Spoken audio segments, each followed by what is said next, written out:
Alors ici on a un costume qui a été conçu pour l'écuyère Silvia Zerbini, inspirée par les tenues des Amazones du 19e siècle. Donc évidemment là, nous n'avons pas le cheval, mais l'idée est que l'ampleur du manteau s'étale sur la croupe du cheval et donc soit à la fois le costume de l'écuyère et habille également l'animal. La référence des motifs était inspirée par l'entrée de piste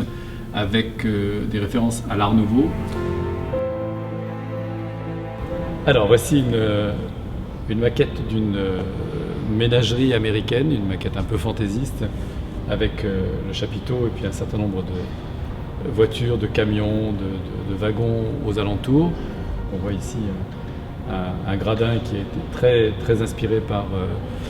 un prototype mis en œuvre par les cirques américains de voitures qui pouvaient se plier pour éviter de monter et démonter sans cesse les plateaux et les chaises. Donc en fait tout ça pouvait se replier et constituer à la fois un gradin ou un véhicule. Et puis on peut y voir évidemment beaucoup de petites scénettes avec des clowns, avec le public qui vient acheter des billets et puis des animaux que l'on transporte pour les emmener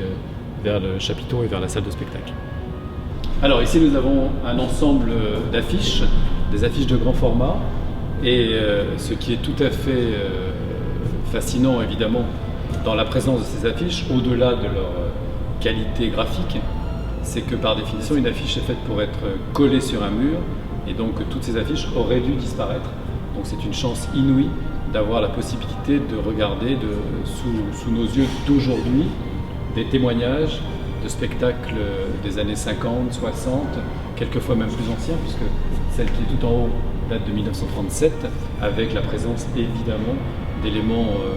récurrents comme les animaux bien sûr, on voit des clowns un peu plus bas, et puis ici un homme sans bras, des sauteurs à la bascule et une fête exotique avec beaucoup de figurants de couleurs, d'animaux qui souvent occupaient la seconde partie du spectacle.